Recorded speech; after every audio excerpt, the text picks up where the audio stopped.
From the banks of the Colorado River in Lake Mead to the homes and businesses in Southern Nevada, welcome to Water Smarts, the podcast pumping from the heart of Las Vegas, where we engage with the experts who keep the water flowing throughout Southern Nevada. I'm Bronson Mack. And I'm Crystal Zelke. From how we treat it, deliver it, use it, protect it, and conserve it, the Water Smarts podcast is all about water in Southern Nevada. We hope to make you a little smarter about the one thing that keeps us all connected: water.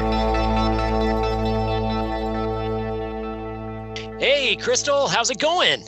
It's going really well. It's Thursday, which is our Friday, so I have no complaints. It's been a busy week. We've been talking a lot about water conservation on top of some recent news from the Bureau of Reclamation that we could be facing a shortage by next year in 2022. I just saw some of the preliminary water use numbers for 2020. Our community's water use was actually up last year, which kind of surprised me, given that we were all pretty much home, locked down with the pandemic, and Las Vegas was in shutdown mode. Yeah, you make a really good point. We've been in this pandemic condition now for just about a year. And it was really interesting when the pandemic first hit and Nevada issued its stay-at-home orders. We saw a pretty significant drop in water use. It was about 15 to 20% drop in water use across the board. Most of that was likely because the business side of our local economy here having to make some changes and having people work from home. We obviously had the Las Vegas Strip pretty much shut down, wasn't seeing the same visitor volume that it was. But you're right that we have seen water use by the end of 2020, it had crept back up. And there's some thoughts as to why we saw it creep back up. Really, it's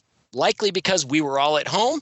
We were all getting a little more familiar with our homes since we were spending so much time in them. And we were probably also taking a little bit of stock in our outdoor spaces as we were locked down in our homes and looking to spread our wings a little bit outside. So yeah, it is pretty interesting that we saw water use go up. But fortunately, we used 24 billion gallons less water last year than we did in 2002. And even though we have almost 800,000 more people here than we did in 2002. So in that sense, we're still doing a pretty good job, but conservation continues to be that focus. We gotta hit on that, don't we, Crystal? Well, I think it's fascinating when we talk about that. So many people move here and we don't even use our full allocation of the water we get from the Colorado River. I mean, it speaks volumes about the conservation efforts that we have here in Southern Nevada and to our community, because they're the ones that are doing it. But when you go to the lake and you see how much it's dropped, which I think it's about 130 feet since the drought really began, it's sad. I grew up here. You grew up here. We've seen it when it was full. But it's a reminder that we still have a lot of work to do. And like you said, that conservation is still a high priority for us, especially knowing that this could trigger a shortage declaration by next year.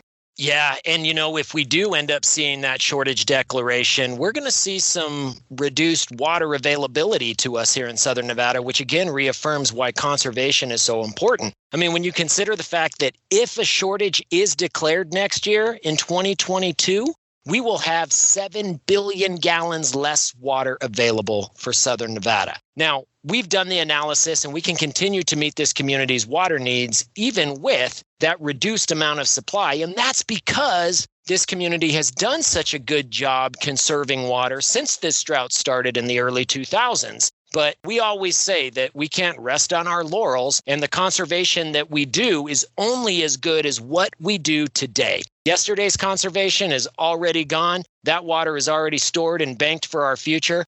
And today, we're going to learn a little bit more about water conservation because we got Toby Bickmore, the Southern Nevada Water Authority's Conservation Program Administrator. And you might ask yourself, what is a Conservation Program Administrator? Well, it means that Toby is a water conservation expert. Toby, thank you so much for joining us on the Water Smarts podcast. Hi, Bronson. How's it going? Excited to be here. Excellent. We are so glad to have you here. We are looking forward to picking your brain a little bit, learning a little bit more about water conservation here in Southern Nevada. But I think we need to start at the source. which is the Colorado River. The Colorado River, Toby, you know it provides 90% of the water supply here to our community in southern Nevada, but we have been experiencing a very severe drought over the past 20 years. And, from what we're seeing right now, there is a strong likelihood that we are going to be in a shortage condition next year in 2022. And what that means for us here in southern Nevada really just means we're going to have less water available to us to be able to deliver throughout the community. In fact, it's going to be about 7 billion gallons less if that drought declaration is declared, along with that shortage and the drought contingency plan and some of the other things that we do on the Colorado River to help manage water supplies. But obviously, we're going to get less water from the lake, so we need to use less locally within our community. We need to use it as wisely as possible. Toby, can you just talk a little bit about what you do for SNWA to ensure that this community is conserving water and protecting our water supply? There's a lot of things that we do, Bronson, around the valley in conservation. A lot of it's tied into our programs. So we have programs for all types of customers. So for residential customers, which are single family, multifamily, apartments, condos, whatever type of residential. We also have programs for commercial, golf courses, casinos, you name it. We have programs for it in conservation. So right now, there is a lot more focus on kind of the non-single family residential. We have a lot of focus on the kind of the multifamily, HOA, commercial type properties. But again, we have programs for all different types of customers. But my focus is residential. So I've been working with residential customers for about the last 18 years. So that's definitely my area of expertise. And the big programs we have is our Water Smart Landscapes rebate program, which is our turf conversion program. But we also have a couple of coupon programs for smart irrigation controllers, smart leak detection devices, and we also have a car wash coupon program as well. So let's take a deeper dive and find out more about these programs and how they can save water and coincidentally save customers money at the same time. One of the first and most successful conservation programs here at the Water Authority was implemented, I think, over 20 years ago now, and that's the Water Smart Landscapes rebate program. Can you tell us more about how that program started and why it's such an important part of our conservation efforts? So, Crystal, we started the Water Smart Landscapes program in the late 1990s. It actually came from a research study that we did for about 5 years in the late 1990s, where we looked at several hundred properties. And what we looked at was the difference between a grass landscape versus a desert landscape. And so what we're looking at is not necessarily the plant material itself, but it's the irrigation. How are you watering it? Are you watering with a spray system? Or are you watering with a drip system? So we looked at these 300 properties for 5 years. And what we came up with was a savings of about 55 gallons per square foot per year. And so it was a really significant savings for, transitioning basically from like a spray system to a drip system. Then we started running our program. We then looked at about 10,000 properties a couple years later and came up with almost the exact savings, that same savings of 55 gallons. So there is a significant savings when we can basically take out what we call useless grass and replace it with desert landscaping. And so it benefits the valley because you're saving water through conservation, but it's also benefiting the homeowner because they're spending less money on their water bill. They're spending less time on maintenance and less money on maintenance. So it's kind of a win-win for all of us. We have taken out so much over the last 20 years. To date, we've taken out about 198 million square feet of grass, which if you look at a sod roll, which is kind of it's like 18 inches across, we actually started measuring like how long that could be. And so when we started doing that, we said, hey, wait a second, we could actually wrap that around the earth. And so it's a number we have been working towards for the last 15 years. And we actually just reached that milestone in the last couple months. So it's kind of exciting for us. Now it's kind of what's the next thing, and we're not really sure yet. We're going to come up with something else fun, but that total of how much we have taken out across the valley just continues to increase. And the biggest part added to that is we see the water savings because of it.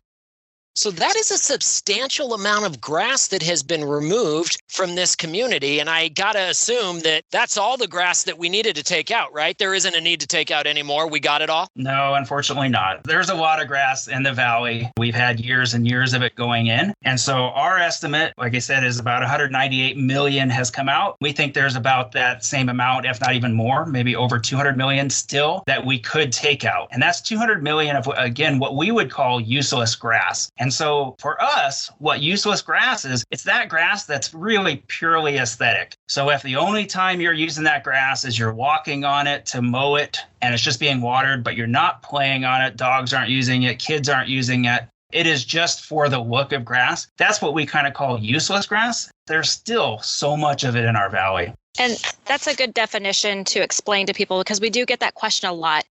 We don't consider parks where people recreate useless grass. So it's really just where there is no other function for it other than the look of it. Where are people most likely to find useless grass in the valley, Toby? So there's a couple of areas. And so on the area I work in, single family residential, we often will call front yard grass useless grass. Just because, again, a lot of times, we say if you just pull in your driveway, you kind of wave to your grass, but then you go into your house and that's all you see of it, that's useless grass. And so that's where there is, a certain amount of it on my side, which is the single family residential. But then we also have a lot of it in places like HOAs. So there's a lot of common areas. So like in the front of apartment complexes, in the front of communities, on the strips in between streets. And there is also some in commercial and even in golf courses, believe it or not, we'll even have some useless grass because it's grass where, again, somebody may never hit a ball. Wow, Toby. So I have to imagine then that for businesses or office parks or convenience stores, dentist office, lawyer offices, if they have grass in their parking lot or in front of their office building, I can't imagine anyone's recreating on that grass. You consider that to be useless grass too, right? Yeah, absolutely. Exactly. Yeah, you don't see people out there playing volleyball in the front of their dentist office. I mean, it just doesn't happen. So that's grass that we need to take out. And again, this is what we're trying to do, is trying to sustain and make the most out of the water that we have. And so the best way we can do that is to get rid of that grass that uses so much water. So Toby, when someone goes through the WaterSmart Landscape Conversion Program, and they're taking out their grass and they're installing plants, you talked a little bit about what the water use difference was between spray irrigation and drip irrigation, but talk a little bit more about that. Help people understand, like, how much water gets sprayed out from your sprinkler system, how much water gets dripped out from your drip system. Can you give us a comparison there? The best way I can explain the difference is kind of the gallons per period of time. So when you're talking about grass, it has to have spray irrigation on that grass. Spray irrigation, when you figure out how much water is coming out, it's calculated in gallons per minute. So you'll often see somewhere in the neighborhood 5-10 gallons per minute is coming out of spray heads. So there is a lot of water coming out in a very short period of time. And so when you do water a lawn, it's typically you water it for 3 or 4 minutes at a time and maybe 2 or 3 run times, but your total amount of time you're watering is like 10 or 12 minutes. Drip irrigation, on the other hand, is calculated in gallons per hour. A typical drip head will come out like 1 gallon per hour, 2 gallons per hour. So it's kind of in a way like apples and oranges because it's so different, the flows, but it's just magnified greatly when you're talking about spray irrigation. Just from that standpoint, the flow is so much higher for spray. It also becomes an issue when you have things like slopes in your yards or slopes in the front of a house. When you're putting so much water onto a landscape, in our valley, usually the soil is really hard, so it cannot absorb water like other parts of the country, really. I mean, it's just very packed in. And so when you throw a lot of water on that very quickly with a spray system, the chances are most of that water is running off into the street. Often when we're talking to customers in the valley, if they have a sloped yard in the front yard, they're a prime candidate for converting to our program or through our program, because then we're changing the whole irrigation type. Now they're going to drip, a lot less water being put on over a longer period of time so it can soak in the ground and you don't have that issue with runoff. Toby, I got to imagine that if you're participating in the WaterSmart Landscape Program and the authority is paying you $3 a square foot, and now you've got reduced water use, and you're probably not going to have to do the same amount of mowing and blowing that you did before. Talk to me a little bit about the economics of this. Do these projects pay for themselves over time or what? Definitely. For single family residential, it'll take a couple of years, but the savings from the water rates and maintenance absolutely will pay for the conversion. It'll take a couple of years, but it pays for itself. And then in larger projects, we know that golf courses and HOAs and those type of places, they actually often will get it paid back within a year or two. Toby, can you just talk a little bit about how someone can find out their eligibility for the landscape rebate program, and then how do they apply? Really, anybody will qualify if they have grass on their property. The best way to apply is through our website, snwa.com. So that's the easiest way. You go onto the website. It's called WaterSmart Landscapes Program. You follow the tabs for it. It's a really easy step-by-step process, but it basically then creates an application to our program, and then you'll get a call and we'll set up an appointment and come out and take a look at your property and go from there. That's the easiest way to apply is through our website. What we offer is $3 per square foot for every square foot that's replaced of living grass with desert landscape. And then there are some caps, but and on the residential side, we usually don't get to that. It only comes in play with like much larger properties with a lot of grass. So usually our residential people, it will be $3 per square foot. There are some conditions. So we do require the changing out of the irrigation system, like we just talked about. That's the key part. So we're going to want to see to go from spray to drip irrigation. We also require plants, which sometimes people are like, well, why do you require plants if we're trying to just save water? But I think everybody then kind of realizes the importance of trees and bushes. There's the necessity to have plants for air quality and all kinds of issues for our valley. That's a positive. So because of that, we do require plants. We have a few program conditions that people have to follow, but we try to make it as simple as possible and as easy as possible to participate in the program. And Toby, on top of that, at snwa.com, we have a ton of resources for people who are either looking for a landscaper. We have a WaterSmart Landscaper program. And there's a lot of information out there if you're the do-it-yourself type and you want to do your own landscaping. So we have a plant search tool. We have some landscape plans. Anything else that might help anybody out there? No, and those are great tools. Early on in our program, we found that there was a couple of barriers for people having a success in doing a conversion. And two of the big ones was, finding a contractor to do it. And that was always a challenge. And then the second is, well, what is my landscape going to look like? Getting ideas. And so just as you mentioned, we created a WaterSmart contractor program to provide a resource of landscapers. So there's a list on our website. We also then on the design side, there's lots of information, lots of photos about how to do a conversion. We also, and this is one of my projects, is we also teach classes. So if you go to snwa.com, we have a series of webinar classes right now. So they're online. It's called Basics of WaterSmart Landscape. And so it's just a class that kind of teaches people about the design, the plants, the process of kind of going from grass to desert landscape, and then the benefits, giving lots of examples of plants and different types of irrigation. There's a lot of information we provide on the website to try to help people participate in the program. So we were talking about program conditions earlier. One of the requirements is that the property is on a municipal water system and that it's getting water from an SNWA member agency like the City of Henderson, City of North Las Vegas, or the Las Vegas Valley Water District, or Boulder City. But what if a customer is on a well? Can they apply for the landscape rebate? They can. They have the same eligibility. Their program is actually funded out of the groundwater management program. They pay an annual fee to be in the program. That helps to fund that program. And so the requirements are the same for anybody, but there is one limit. So if you're on a groundwater, because it is funded from that program, they are limited to converting 2,500 square feet per year. So if you figure the dollars, that's about $7,500. There is that limit. And that's, again, because the funding source is a little bit different than everybody else in the valley. But all the rules are the same process of visiting snwa.com is the same. So they can participate, just a little bit of limit as far as how much they can convert. But that's per year. So if they have a lot more grass than that, then they just do a certain amount, like this year, and then they can come back next year and do more grass.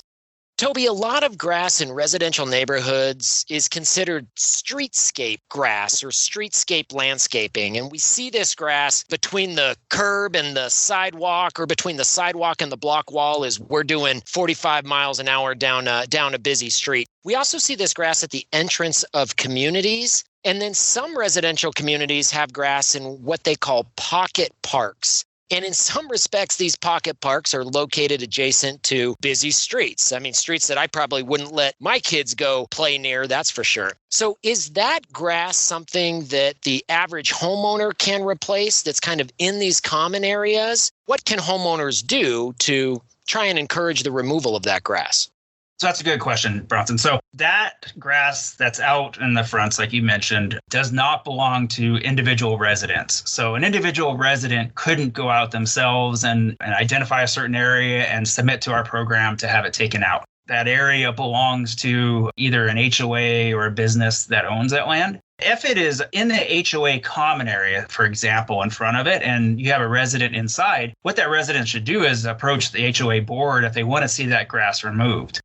It's kind of interesting because I'm on the board for my own community, and we actually just took out one of those chunks of grass, which you call pocket parks. And it's something new that I think is an interesting message for residents of those communities, is that you pay a monthly fee usually for your homeowner association. Well, that fee, a big chunk of it is, if you have grass in that front yard, a big chunk of that fee is actually paying for watering that grass. So if you're interested in that HOA monthly fee of kind of staying the same or not going up, then approach your HOA board and say, hey, if we're not using this grass that's really ornamental out front, why don't we take it out? I mean, it's going to help us to kind of manage our monthly dues. Like I said, I'm on the other side of the board now that I see how much is going in, on our monthly bills and how much of it goes to water, just to water those landscapes in front. I was all for it and taking it out. It's just word of mouth. It's like just getting out there and approaching different people and businesses and saying, hey, we're trying to make this community sustainable long term. Maybe that's something you can take out. And sometimes that little things like that can kind of make a difference in our valley. Toby, I really like that thought on talking to your HOA or talking to a business that you may be a patron of about their grass. Since you're on an HOA board, let me just ask you this. Are HOA boards influenced by residents coming and making those kinds of statements or those kinds of requests before the board? I mean, are HOA boards responsive to that, to their residents? Absolutely. So the HOA board is residents, first of all. The board is made up of people that live in that community. So for me, it's my neighbors, right? So it's my neighbors that will come up to me and say, hey, this is what's going on. A lot of times it's other issues that are going on in your HOA, and a lot of times it's maybe not good things, but there is a lot of positive input as well. But we're all in it together is how I see it when I'm talking about my own HOA and the things that I can do to help our residents and the HOA be successful. And I imagine that getting your HOA to reduce its water bills and landscape maintenance costs will help keep fees from continuing to go up on an annual basis. I mean, not always annually, but we all see those increases in our bills. Toby, it's clear that replacing grass with a water-smart landscape is an important conservation goal. But for those of us who already have water-smart landscapes, what else can we do to save water? And maybe what are some other rebates out there to help us? There's a lot of things we can do. From a rebate standpoint, we have a couple of other programs. We have what we call a Smart Irrigation Controller program. That program, again, is still really focused on the landscape. Through our research, we know that in a residential property, 70% of the water is going outside. So we're trying to still address that. Well, Smart Irrigation Controllers is a great tool. So instead of your normal controller that you put in a set day and set schedule that you then have to go and adjust several times a year, a smart controller, you actually will put in, this is the type of plants I have, this is what zip code I live in, this is the type of soil I have, sun exposure, and then the controller will come up with the ideal schedule for your plants. And those 4 or 5 times it rains a year here, those controllers themselves will shut the system off. So you'll see savings that way. If it's windy, it may shut your irrigation system off. So it makes adjustments throughout. And then it also does seasonal adjustments. Those controllers can save 10 to 20% on household water use. Just having something like that kind of micromanages your yard can have great success in saving on your bill. And so we have a rebate program. Go through snwa.com. It's a coupon program, and we'll pay basically 50% up to $100 towards the purchase of one of those devices. We also have a new program, which is kind of a program/research study because it's a new technology that we started looking at in the last couple of years. This is kind of looking at the whole property, and they're called leak detection devices. These devices will attach either at your meter, and it just kind of straps onto the meters, nothing's cut in, or some of them actually cut into your pipes, like inside your garage. But what they do is they monitor the household water use. And then what they'll do is they will look for an anomaly and look at something as abnormal so that all of a sudden maybe you have a leak somewhere, indoor or outdoor. These devices will notify you on your phone that, hey, you have a leak. Some of them, the ones that are cut into the pipes, will shut your water off so you don't have any catastrophic issues. But other ones, the ones that strap onto the meter, will still notify you, but you would have to go shut it off yourself. It's a new technology for us, though. So, we don't really have the water savings. We're not sure yet what kind of savings these will generate, but it's something, again, that you can kind of do to monitor the water use in your house. So those are kind of some of the programs that we have. The way I like to explain it is if in any way that water is being used, we are also looking at that way and trying to figure out through a rebate program or through just education about trying to save water. Wow. So, Toby, these smart leak detection devices actually sound like they'd be pretty beneficial for people who are landlords or maybe have a second home, or maybe they're just away from their home frequently. I mean, the last thing you want to do is walk to your front door and see water coming out from under your door because you had a leak in the property. Meanwhile, a leak detection device can help you with that. Is that probably a pretty good target audience for these kinds of devices?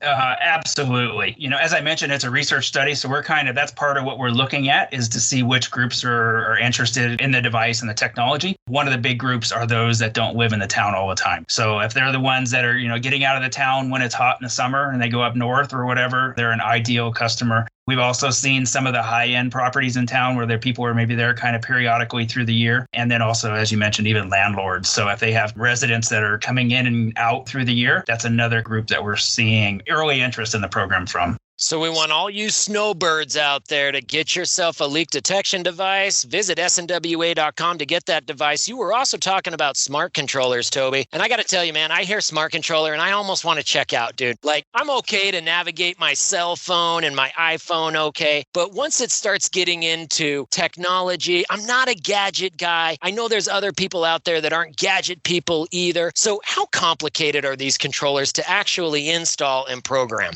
The feedback that I get, and obviously I could give a response from my own perspective, and I would say, yes, they're much easier, but I am a gadgety person. So I may not be the best person giving my own bias on it. But our feedback from customers is that it is much easier. They intuitively make more sense. If you're having to go in on your old controllers and you're having to figure out a program A and a program B and C, and you're putting in all these things about times and run times and days a week, that can get pretty complicated in itself. Where these new smart controllers, the other thing that's really nice is they're pretty much all app-based. So you're on your phone, you're not having to hang out in the garage to do it. But on your phone, you can actually, like I said, if you're just putting in, okay, this is my front yard and I'm kind of just describing the plants and it comes up with a schedule for you, basically for us, it's a game changer because it just makes it so much easier. And that's what we want to see. We want people, if they are going to make adjustments, to make it easy for them to make those adjustments and not make it really hard and complicated, which I think the older controllers did. So I think these newer smart controllers, they are a techie type of thing, but they've tried to really simplify it to make it easier for the user.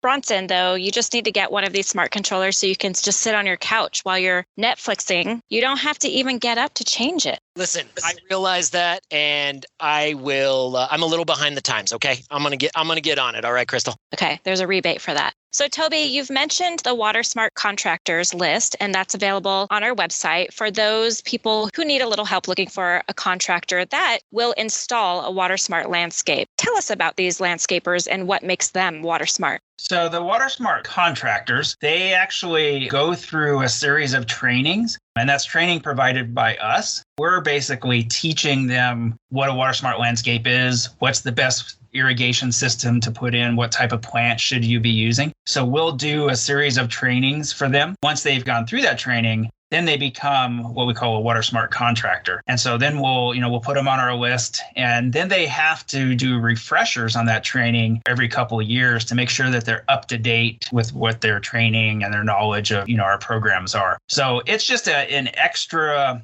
way that we have of verifying that the contractors on our list are reputable and know what they're doing in regards to our program. We've mentioned taking out useless grass, following mandatory watering restrictions, and even using things like a smart irrigation controller or a leak detection device. All these things can help residents save water at home and for our community. Is there anything else people can do to help save water here in our community? The big emphasis we have right now is we're trying to eliminate wasted water. So what we don't want to see is water running in the streets, water going to places that it shouldn't be. And that's something that really all of us are responsible for doing. As you mentioned, if you're taking walks, if you bicycle, if you drive around the valley and you see where there's water running in the street, I think it's something that all of us have to kind of take a responsibility now to check that and to notify if it's a homeowner or a neighbor, you should be telling them, hey, you have a leak or we'll have a lot of water going in the street. If you go by a business and they have water going in the street, you need to, tell the business what's going on. There are some really neat tools that the agencies around the valley have created that makes that much easier. The easiest one is you could just call 258-SAVE if you want to report and say, hey, there's something going on. But there's also some apps and tools that actually help you to kind of locate, hey, I'm in this location right now and this is what's going on. And so there's ways to do that. But, again, I think just in general, it's all of our responsibility to try to stop that wasted water. To me is like the easiest thing that we should all be doing. When you go into the programs and all the rebates and everything else that we do, that takes an effort. But the water waste part of it is something that should just be natural to all of us to make sure we try to kind of stop that from happening. So with that water waste, Toby, it's pretty easy to see. You can see it happening. It's flowing off of a property into the gutter. But, sometimes property owners, residential and non-residential, might end up with a leak on their property that they really can't find. It hasn't surfaced or they can't necessarily see it. You got any tips on how people can identify those kinds of leaks on their property? The easiest thing to do is make sure everything is turned off on your property. Make sure nothing is using water. Make sure your appliances are shut off. Make sure you have no faucets or toilets are running. And go out and look at your meter and see if your little dial on your meter is turning. If that's turning, then that tells you right there from a very basic standpoint that something is going on with your water on your property that shouldn't be. And then there's a whole series of steps after that to drill down where that may be occurring. We actually have some information, again, on snwa.com that talks about how to walk through the different steps. And we've done some videos that are available. There are steps to the process that you can kind of identify. Is it indoor or outdoor? Is it irrigation related? Is it maybe a toilet? So there are some different things that you can do to check and see where it is. But the base thing to do is, like I said, just shut everything off and then go to your meter and see if the little dial is running. I will do a little plug that we also have water audit kits. And there are a couple of items in there to help identify if you potentially have leaks. So we have dye tablets to see if you have flapper leaking in your toilets. We also then have some high efficiency fixtures that you can see if you can reduce the flow of your shower head and your faucets and you're okay with it. So it's kind of like a sample kit. If you're interested in one of those, people just call 258-SAVE and they request one of the kits and we'll mail it to them. Inside, toilets is really the biggest source of leaks. And so those dye tablets are a neat little tool to help you identify if you have a leak.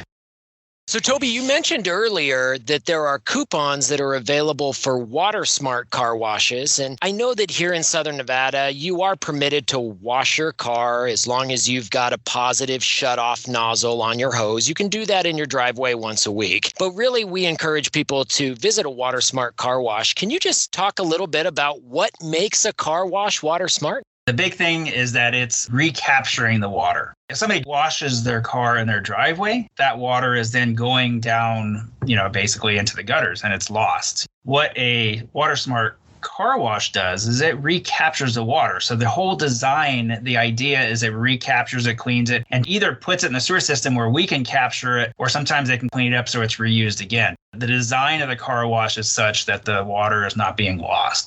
You can find coupons to those WaterSmart car washes on our website at snwa.com. And there's a lot of other information on our website about how to save water. Sounds like it's a good resource for people. Definitely, Crystal. The website it's always evolving, so we're continuing to make it better, but it's a fantastic resource for our community. It has all of our rebate programs, but that's just a small part of it. It's all the resources that are on there. Everything you want to know about landscaping and irrigation, how water is being used. So there's a lot of information that people can use to learn how they can save water. What we're talking about is them saving on their water bill. That's really hits home for people. And all that information is on our website, which is just a great resource.